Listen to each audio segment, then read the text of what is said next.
Good morning, and thanks to the NGO Whisperer for giving me the opportunity to address you concerning achieving the SDGs by 2030 through partnership with small island developing states. I was lucky enough to have picked up a copy of the last magazine, Agriculture on the Move, compiled by the Ministry of Agriculture here in Antigua and Barbuda. In this tiny island, we are now able to hold large conferences and exhibitions due to the construction of a world-class conference facility at the American University of Antigua. The first was the SIDS SIDS 4 conference held in Antigua in 2024, when it was calculated that the country hosted some 5,000 people who traveled from across the globe to attend this event. Two of the areas concentrated upon were environmental conservation and food security, pressing on towards 2030. The magazine from which I extracted this information branded agriculture as being everybody's business. Therefore, relevant information on being self-sufficient is made available to everyone. This follows some 20 years of dormancy. So indeed, agriculture has now resurrected. Over these 20 dormant years, there have been many changes, both bad and good, in the sector. This began with a series of radio shows and was soon followed by this very helpful local magazine entitled Agriculture on the Move. Key factors that affect progress in the sector are climate change, rising food costs from importation of goods, and insufficient investment in the sector of agriculture. Readers of the magazine are informed of upcoming events. This is so important. According to the Director of Agriculture, agriculture is everybody's business because we all have to eat to live. At the SIDS conference held in Antigua from May 27th to 30th, 57 SIDS and the other associate members were in attendance at this, the fourth international conference. Their main purpose was to assess the stability of small island developing states to achieve sustainable development. After 4 days of presentations and deliberations, the major outcome of the SIDS 4 conference was the Antigua and Barbuda Sustainable Development Initiative, which involves the 2030 Agenda for Sustainable Development and its 17 goals.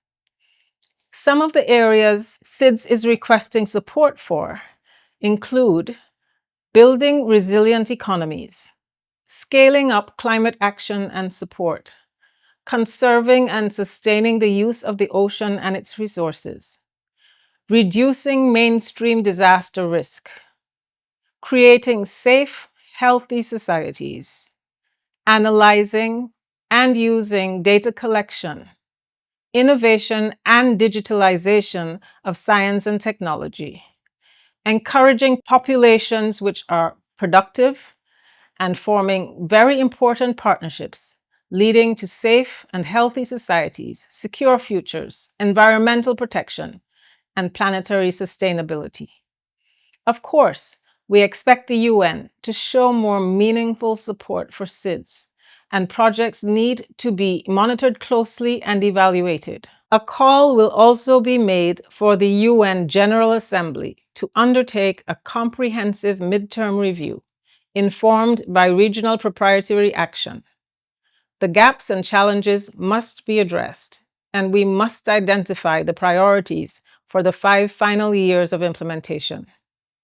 With respect to environmental concerns, pressure and awareness are brought to bear by marking events such as National Farmers Day, World Soil Day, World Poultry Day, World Water Day, World Tuna Day, and so forth. Encouragement and mentoring continues through initiatives like the annual Farm Table Awards, etc. For backyard crop dissemination, if one has a small backyard, there are ways of cooperation between the environment and agriculture.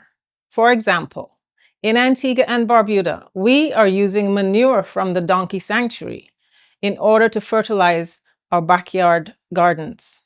There are also visits to primary and secondary schools by the Ministry of Agriculture to speak about the benefits of locally grown fruits and vegetables. The Ministry of Agriculture also trains backyard garden citizens in 5 agricultural districts. And encouraging schools to have farms and assisting in the preparation of those farms is of paramount importance.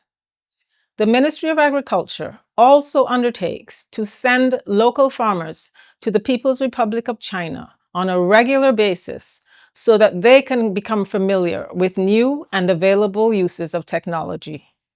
Female farmers, known as coconut queens, were also instructed via a series of workshops under the Soil Doctor program. In order to protect the environment, there are closed seasons for endangered species.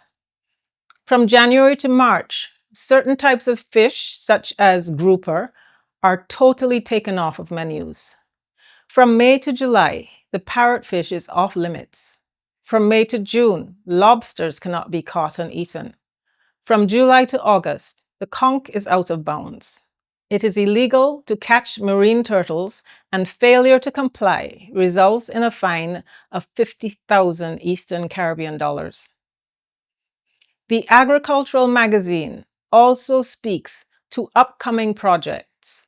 Climate change, COVID-19, and the conflict inflicted on Ukraine by Russia, known as the 3Cs, severely impacts food and nutrition security in the Caribbean, a region that imports around 83% of its food.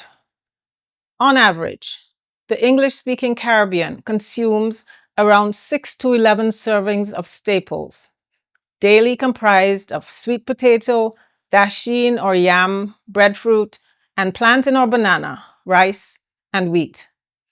Antigua and Barbuda, Jamaica, and St. Lucia have prioritized sweet potato for import substitution of wheat, as the sweet potato is a crop that can be locally grown. Additionally, the Antigua black pineapple will benefit from a rehabilitation project, which will be relaunched shortly under the ministry's agricultural station. These are only some of the ways in which small island developing states can strategize and collaborate in order to both minimize the damage to climate change and the environment and maximize the opportunities to become self-sufficient in agriculture, both in the sea and on the land.